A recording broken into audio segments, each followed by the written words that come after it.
তোমরা যে লঙ্কা গাছের চারাগুলো দেখছো, এগুলো আমি পাকা লঙ্কার বীজ থেকেই তৈরি করেছিলাম। আর সেই লঙ্কার বীজ থেকে ধাপে ধাপে কিভাবে চারা তৈরি করা যায় সেই পদ্ধতিটা নিয়ে আমি আগেই একটি ভিডিও বানিয়ে আমার এই চ্যানেলে আপলোড করেছিলাম।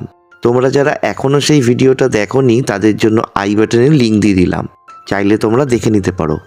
এখন তোমরা ভালো করে লক্ষ্য করলে দেখতে পাবে এই মুহূর্তে আমার দুই একটা চারার কচি পাতাগুলো কুঁকড়ে যেতে শুরু করেছে। লঙ্কা গাছের পাতা কুঁকড়ে যাওয়া একটি খুবই গুরুত্বপূর্ণ ও মারাত্মক সমস্যা। সঠিক সময় এর ব্যবস্থা না নিলে গাছটা ধীরে ধীরে মৃত্যুর মুখে চলে যেতে পারে। এই লঙ্কা গাছের পাতা কুঁকড়ে যাওয়ার সমস্যা নিয়ে আমি আগেই একটি ডিটেল ভিডিও এই চ্যানেলে আপলোড করেছিলাম, সেই ভিডিওটারও লিঙ্ক আমি আই বাটনে দিয়ে দিলাম। তবে এত ছোট লঙ্কা গাছের পাতা কুঁকড়ে গেলে অবশ্যই অর্গ্যানিক বা সেফ কোনো পদ্ধতি ব্যবহার করতে হয়। তাই আজকের এই ভিডিওতে আমি সেই পদ্ধতিটাই এই ছোট চারা গাছগুলোতে ব্যবহার করে তোমাদের দেখাবো। আর হ্যাঁ, এই ভিডিওর শেষে তোমাদের জন্য একটি সিক্রেট টিপসও রয়েছে, তাই ভিডিওটা শেষ পর্যন্ত অবশ্যই দেখো। সবার প্রথমে গাছগুলোর যেসব পাতা ইতিমধ্যেই কুঁকড়ে গেছে সেগুলো কেটে ফেলে দিতে হবে, কারণ যে পাতা একবার কুঁকড়ে যায় সেটা আর কখনো সোজা হয় না। তবে ওষুধ প্রয়োগ করলে পরবর্তী যে কচি পাতাগুলো বের হবে সেগুলো একদম ফ্রেশ ও হেলদি হবে। এই কাজের জন্য আমি একটি ধারালো ব্লেড ব্যবহার করছি। তোমরা চাইলে নখ দিয়ে পিঞ্চিং করেও গাছের মাথার ডালটা কেটে দিতে পারো, তবে এভাবে ব্লেড দিয়ে কেটে দেওয়াটাই সব থেকে সেফ। চারা গাছটার মাথার ডালটা কেটে ফেলার পর ঠিক এইরকম দেখতে লাগছে। এইভাবে কাটলে আরও একটি লাভ হয়, সেটা হলো কয়েকদিন পর এই পাতার পাশ থেকেই নতুন ডাল বের হতে শুরু করবে আর গাছটা ধীরে ধীরে ঝোপালো হয়ে উঠবে। আর হ্যাঁ, চারা গাছটার নিচের দিকে যে ডালগুলো আছে সেইগুলো আমি কেটে ফেলবো, কারণ মাটি থেকে 2-3 ইঞ্চি পর্যন্ত একটু ফাঁকা রাখলে মাটিতে ঠিকমতো বাতাস চলাচল করতে পারে, ফলে গাছে ফাঙ্গাল সংক্রান্ত কোনো সমস্যা একেবারেই হয় না। প্রুনিং করার পর গাছটা দেখতে ঠিক এইরকম লাগছে। শুধু আমার এই গাছটায় কোনো রকম প্রুনিং আমি করলাম না, কারণ লঙ্কা গাছের প্রথম প্রুনিং করার সময় অন্তত গাছের 10 থেকে 15টা পাতা থাকা দরকার। আর গাছটিতে একটি পাতাও কিন্তু এখনও অবধি কুঁকড়ায়নি, তাই আমি এই গাছটার ক্ষেত্রে আরও কয়েকদিন অপেক্ষা করব।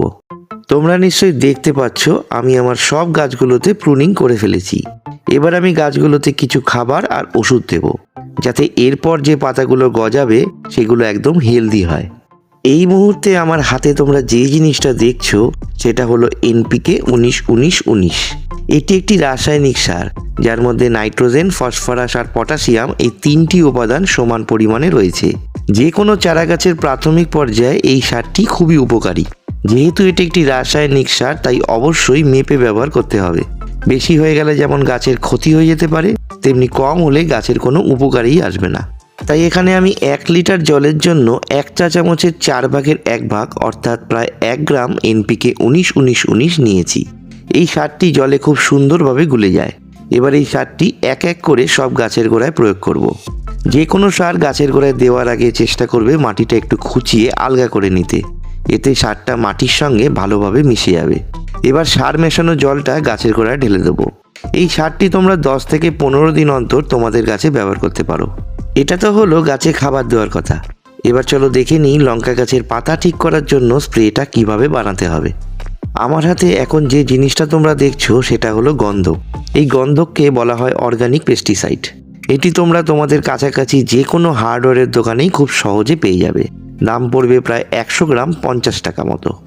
আমি এখানে একটি সাদা কাগজের টুকরো নিয়েছি এবং তাতে গন্ধকের একটি ছোট টুকরো নিচ্ছি। যেহেতু এই গন্ধক খুব শক্ত হয় তাই এটাকে আমি শিলনোড়া দিয়ে ভালো করে পিষে গুঁড়ো করে নেব, ঠিক এই রকমভাবে। এরপর আমি একটি বাটিতে পরিষ্কার জল নিয়েছি আর সেই জলের মধ্যেই এই গন্ধকের গুঁড়োটা ভিজিয়ে রেখে দেব।